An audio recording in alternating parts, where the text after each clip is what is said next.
So Mark, a few weeks ago, the Carousel Bar at Plaza, along with the Smoke-Free Casino, the Pink Box Donuts, Oscar's Patio, all that opened. It has this beautiful showgirl outside facing Fremont Street. And they had a contest to see who would name it. And one of the members of the Vegas YouTube community, Cinnamon Girl, won. Her name is Ginger. So pretty cool. It's a nice little bit of It's a good name. A little future nostalgia 50 years from now. Yeah, throwback name to the movie and all that. So that's cool to see. And I like it. It looks really pretty. I mean, not Vegas Vicky level. Like, that is the top peak of what you can get for a Vegas light up girl. But she looks pretty beautiful. I'm excited to see the whole redevelopment they've done there. I think that they've put a lot of effort into it, and it all looks great. So I'm excited to check it out. And I think that's partly like the Circa effect, wouldn't you say? They bring in a really nice casino, show that it can do well, and everybody's kind of upping their game a little bit. Yeah, it looks great. I think the Ginger name is great. As you point out, Ginger is the name of the character in Casino, but also Cinnamon Girl said it's her drunk alter ego, Ginger. So it works on many levels.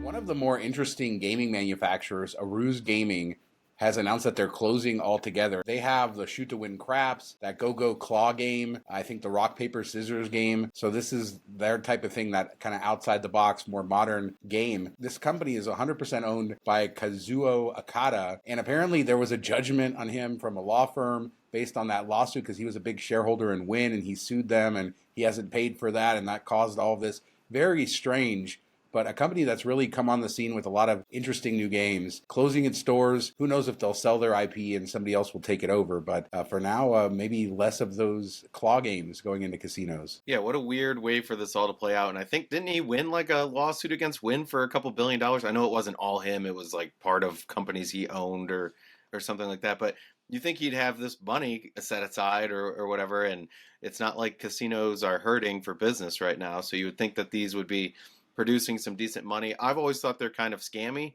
because it makes you seem like you have, some play towards it or some skill, and it's just a straight slot that has a different action to it. So I would have preferred them, allowing a little bit of skill to play in there. But it is crazy to see, and I think 100 people losing their jobs over it, so that's tough to see too. So hopefully somebody steps in and takes it over. One of the reasons I really like them is just because they are building these different machines. I feel like the gaming industry has matured a bit, and you have these big companies creating most of the slot machines. They get their little brands like Buffalo and they just print them over and over on all kinds of different machines. It seems like they've been doing things a little different than their competitors. So it's kind of a loss to see them, as you say, 100 people out of work. It is strange. This guy is a billionaire and he's the sole shareholder. So I don't know. But I'm sure there's a lot more to this story that we don't know about. No, all they did was watch the Chevy Chase Vegas movie and saw Rock, Paper, Scissors as one of the games in that casino and war and stuff, and then they turned him into game. Why did it take this long for somebody to finally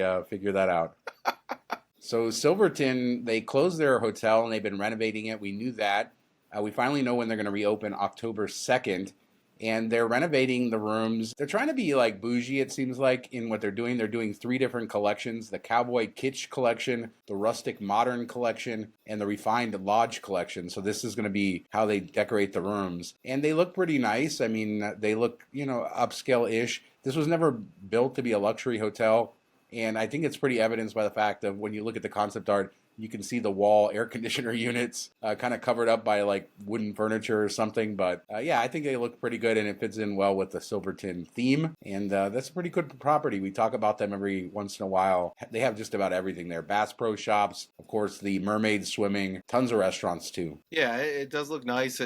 Kind of similar design to what we've seen. I think I like the Rustic Modern a little bit more. It has a little more pop of color, a little more action going on to it versus the Cowboy one that just seems kind of vanilla and plain and doesn't feel very cowboy at all to me. But it looks nice, and definitely, I mean, if the rates are reasonable, it's not far down from the Strip, and another option or locals to do like a staycation and stuff. So I think that's good that they're up in their game and bringing a new modern take on the hotel room. As they said, as part of the renovation, it's going to include all new casino carpet plus other upgrades, but nobody cares about that. This is going to be a carpet heavy episode, but Yeah, they're redoing the pool in the backyard. A lot of stuff there too, new machines. So just let's keep moving on with the carpet. New York's getting new carpet apparently. Somebody sent this to us on Twitter, and it's this blue carpet. Now it's in the walkway, so I don't know how it's going to work with the other carpet on either side. We don't see new carpet on either side. So there you go. New York getting blue, pretty carpet. Just a landing strip of carpet.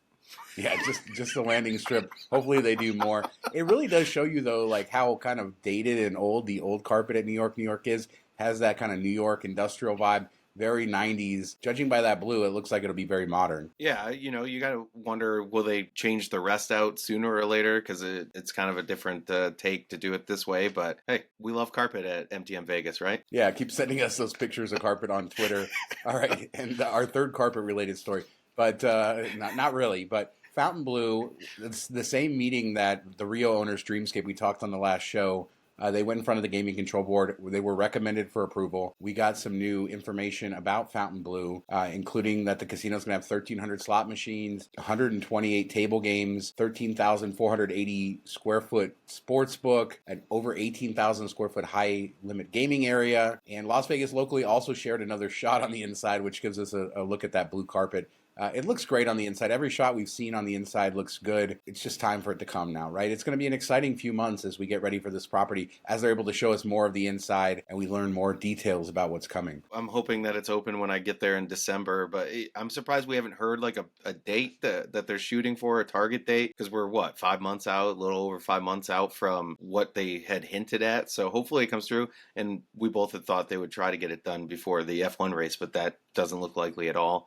So, but everything looks amazing. I'm definitely, excited to check it out, even just to see like videos of the inside when it gets more complete. But I was kind of surprised, they said they put $3.9 billion into it, and they bought it for $600 million, I think is what I saw when I looked up. And, most of the outside was complete. It didn't seem like it needed a ton of push to get to the end, but they're pouring money into it right and left. Yeah, I think they wanted a high-end experience, and the price of everything kind of jumped up when they were in the middle of this project, and so it cost a lot. There wasn't a whole lot inside the building, I don't think. I think it had been stripped down pretty much, so they needed to do a lot. But certainly that $3.9 billion is far more than they had announced when they first started the project. Another interesting thing, they said they're going to have 36 first-to-market food concepts, split half and half between fine dining and casual fare, with food chefs and partners from around the globe. So probably a food hall there. It looks like they're going the Resorts World route and going to have a massive amount of places to eat, although I'm sure none of them will be open late at night for your enjoyment.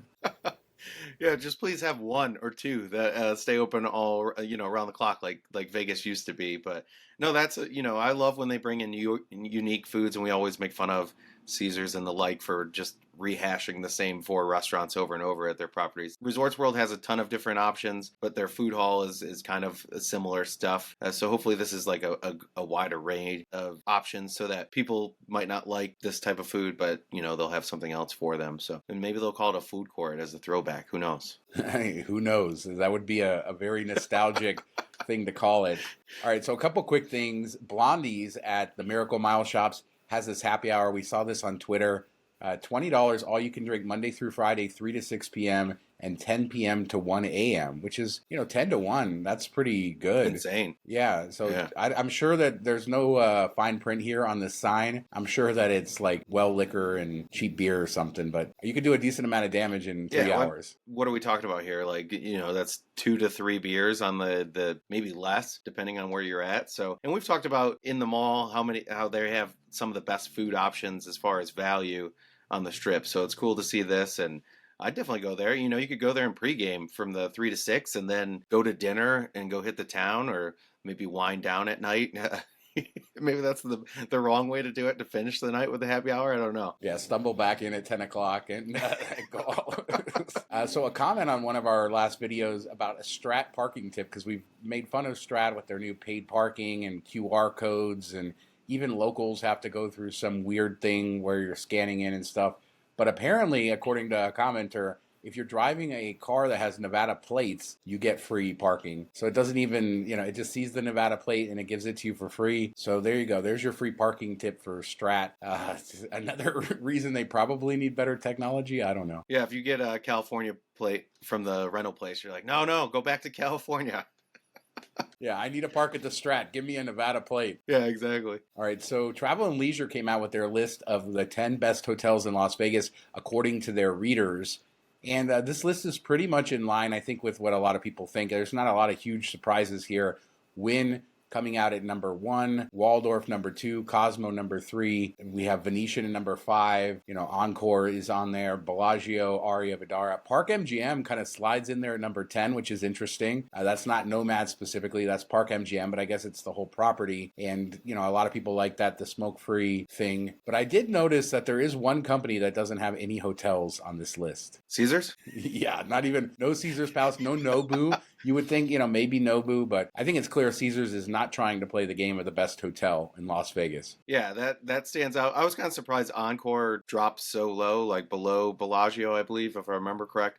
You would think that it'd be somewhere, up closer to Wynn just because, but it doesn't surprise me. Park MGM, I mean, the no smoking, the vibe isn't like super great in there if you're looking for atmosphere and fun, but if you're not, I mean, I do think it's a good fit on the Strip. It's clean, it's nice, smoke free, the rooms are decent, they have decent restaurants and nightclubs and all that stuff, so it surprises me a little bit, but not too much. Bellagio, I think, just gets up there based on the heyday of it versus what it actually is these days. Yeah, Bellagio number 7, so it's not getting the respect I think that a lot of people would think based on its reputation, right? You're getting the Wynns, and even the smaller, the Waldorfs, the Four Seasons, the Cosmo are all ranking above it, and I think for good reason, obviously. But yeah, I was surprised by Park MGM, and I guess that shows you that people are really enjoying that smoke-free property. I think the rooms there are pretty basic, but I love Nomad, so like the combination of Nomad and the Park MGM property, I get it. A lot of nice restaurants in there. Italy, it's not the most exciting place in the world, but it's certainly nice and modern. And that's probably what people are looking for, right? They're looking for the modern stuff. So even when you're walking through more dated casinos, they're just not going to, compare in the same way that Park MGM it does because it was just completely redone. Yeah, and I think it's the best of like that budget level, the second or third tier. If you're looking to stay somewhere that's nice, but not super expensive, I think that kind of fits the bill for you. And it's got a decent location. So it checks a lot of boxes for sure. And then Nomad is, one of my favorite properties in Vegas. So you have that too. New York. I'll take New York's new rooms any day over Park MGM. They're next to each other. Basement rooms? Yes.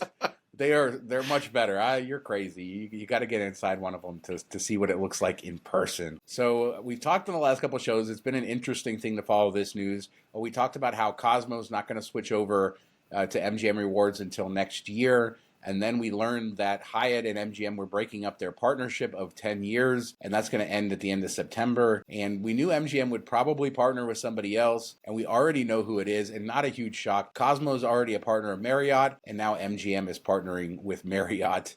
And there's some interesting things to talk about. This is going to include BetMGM, so we'll talk about that a little bit. It's going to include all the properties in Las Vegas. They're going to go into different quote-unquote collections, but then it's also going to include 5 hotels outside Las Vegas that were not included with the Hyatt partnership, and that is the Borgata, Beau Rivage, MGM in Detroit, in Springfield, and then in Washington, D.C., the National Harbor property. So this is kind of good. I mean, a lot of people who love Marriott are going to be happy with this, but there is one thing. When you look deep into that press release, it says nothing about Marriott status getting matched to MGM, so I don't think that we're going to get benefits like we did with Hyatt. See, that's the big kicker right there, because this is supposed to kick off in October, so if they open up a status match, that would be awesome, because if you matched from Hyatt to MGM, or if you have MGM Gold, you could match to Marriott, and then starting next year, you could match it back and forth again, because MGM status goes until February, I believe. So you have that little area to like match it back and forth and keep that status going, and the free resorts fees. So if that ends, that would be kind of killer. But yeah, I'm really curious about the BetMGM. We're seeing, online sports books go to more states, probably around half at this point, or either have it or going to have it soon. So that if you can earn points while you're doing that, that's kind of a nice little spiff on top of whatever you're doing. So, maybe earn some MGM rewards and then also Marriott while you're playing the app. I mean, it'll be interesting to see how they play that out. Marriott, obviously a much bigger company than Hyatt, a much bigger footprint, more members. So I wonder if that's the case. It does specifically say that MGM members will be able to get some benefits at Marriott properties, but not vice versa.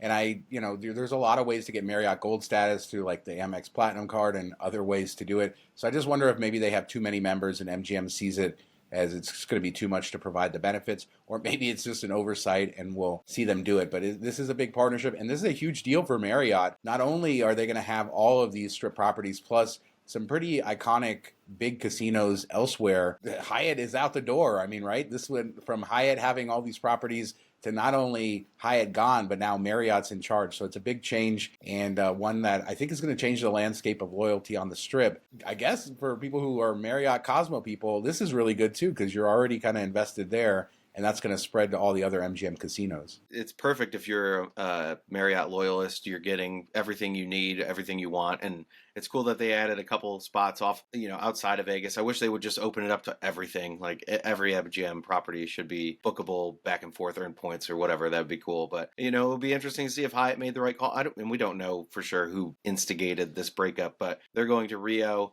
I'm guessing they'll have a little more control there than they do with MGM.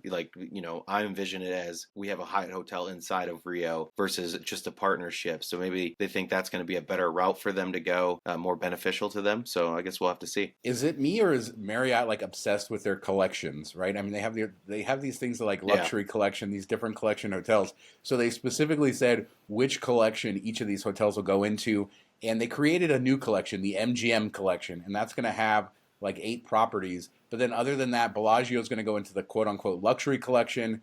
Cosmo is already in the autograph collection. Aria is going to join it. Tribute Portfolio is another collection. That's going to be Park MGM. And then, like I said, everything else will be in the MGM collection. They're joining Marriott, but then they're getting split up into different families. Yeah, I don't know. And the hotel chains, period, just love making up new brands and names and collections. And it's so confusing. You don't even know what is which and who goes where, these random collections. You're like, wait, that is a part of Marriott? Oh, okay. This is this one-off hotel somewhere. So it's strange. And I wish they would have just put them all in the MGM collection.